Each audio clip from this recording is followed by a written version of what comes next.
We have a little bit of breaking news. Georgia is set to officially certify its election results later today and confirm that, yes, Joe Biden is indeed the winner of the state. So now Georgia Secretary of State Brad Raffensperger, again, he's a Republican. He's actually kind of sad that Donald Trump lost, but he's like, hey, dude, numbers are numbers, all right? Numbers are numbers, and we can't exactly lie about the numbers. It turns out that Joe Biden just got more votes. Sad. And he's actually been getting a lot more, a lot of death threats from Trump supporters. And I talked about that the other day. So now Raffensperger is set to officially certify this election later on this afternoon. I think it's somewhere around 5 p.m. Eastern. So on that, he said at a morning news conference, quote, "I live by the motto that numbers don't lie." I mean, that's fairly simple, right? And he said, he followed up by saying, "I believe that the numbers that we have presented today are correct." So this comes after a recount in Georgia where they did a hand count, a hand recount, I should say, of the 5 million ballots that were sent in.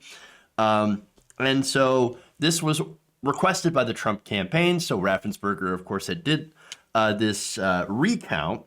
And Trump, look, the Trump campaign, since they were really, really close in Georgia, it's a very, very tight race.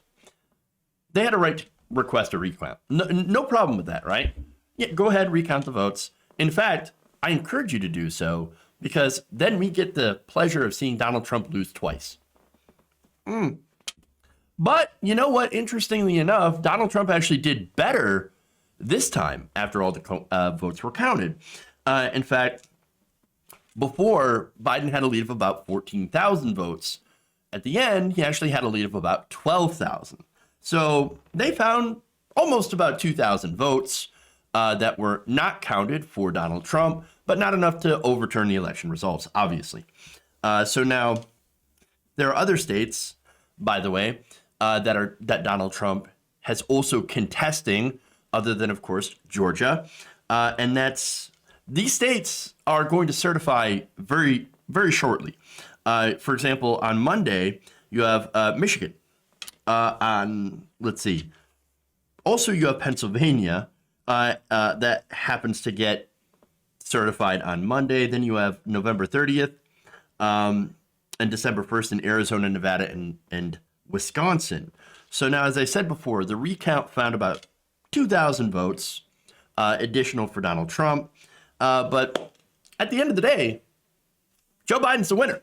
Joe Biden gets those 16 electoral college votes. So, again, sad day for Trump, right? That said, the Trump campaign is still trying to do some shenanigans in Pennsylvania and Michigan. So now in Michigan, it's actually a little bit more difficult because you have a count that, a result where you had Biden getting over 157,000 more votes than Donald Trump. I don't think you're going to find enough votes, enough ballots to overturn that. That is a massive, massive advantage. Again, we look at 12,000 votes in Georgia as like, oh man, that's pretty much insurmountable. Well, now you look at 157,000. No, there's no way. There's no way. They're not going to find enough about that. And look, what they tried to do already, and I've talked about this on previous episodes here, that they tried to not certify the results in Wayne County. Wayne County, of course, is the home of Detroit. Detroit is about 80% black, or 80 to 85% black. I'm not quite sure on the number. They didn't want to certify Wayne County, but then they would go and certify Livonia, which is like 90% white suburb. And so that's racism in action right there. So that said, now he knows he's not going to win the state by like normal means. So now they have a plan to get the electors in Michigan to just ignore the will of the people and vote for Trump anyway. I mean, it's just absolutely insane. So that's what's going on here. He wants to have the state that he did not win get handed to him anyway, just like everything else has always been handed to him in his entire life. And he's counting on these state Republican leaders to do it. So now that leads to Republican State Senator Mike Shirkey and Republican Representative Lee Chatfield, who now have agreed to meet with President Donald Trump. And that, of course, is scheduled today. So now what are they going to talk about? I mean, look, there's no evidence of voter fraud. In fact, every single law challenge that has been levied about voter fraud has been rejected by the court. Sometimes the court, like the judge will just look at it and they'll be like, this is garbage. What is this?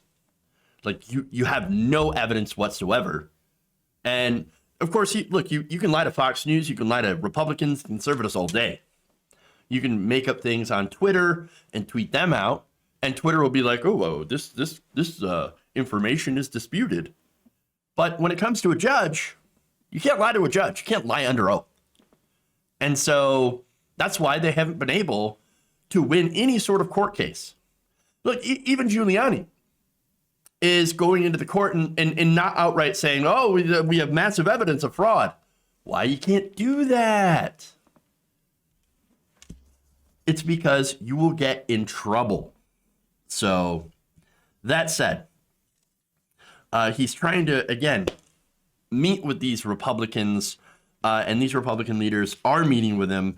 And what's interesting about this is that this meeting with Trump is basically contrary to what Shirkey's position had on Tuesday.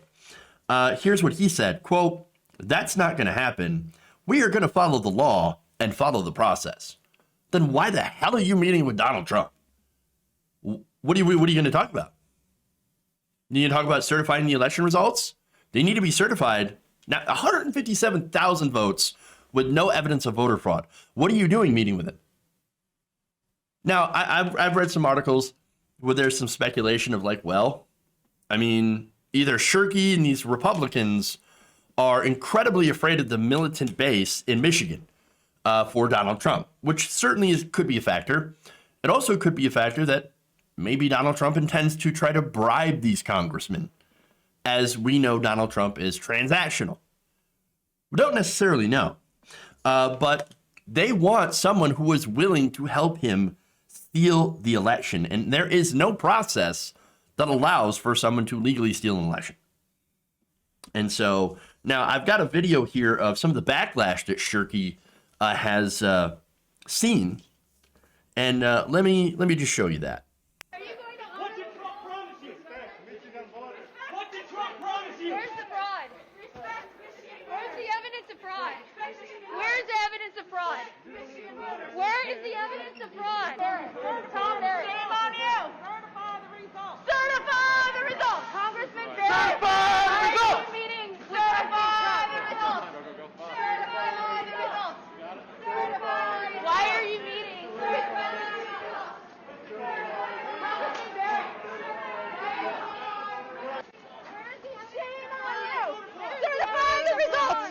Certify the results. Certify the results. Yeah. So that went well. No, but seriously, I think there should have been a lot more people there because they are literally trying to steal our democracy. By hook or by crook, man. That's what they're going to do. He's inviting legislators to a state where he lost by a massive amount to try to bribe them into handing over my state to somebody who's a loser. And if they do, these Republicans are 100% corrupt and need to be removed, and not just removed, but charged. And we're not going to play around with fascists, all right? And if you're somebody who supports this coup, well, then that's exactly what you are. You're a criminal, you're un-American, you're a fascist. Am I clear? If you enjoyed this video, please give us a like and share with your friends. You can subscribe and help out the channel by becoming a patron. It's patreon.com/Jeff Waldorf, or you can become a channel member as well by hitting the join button below.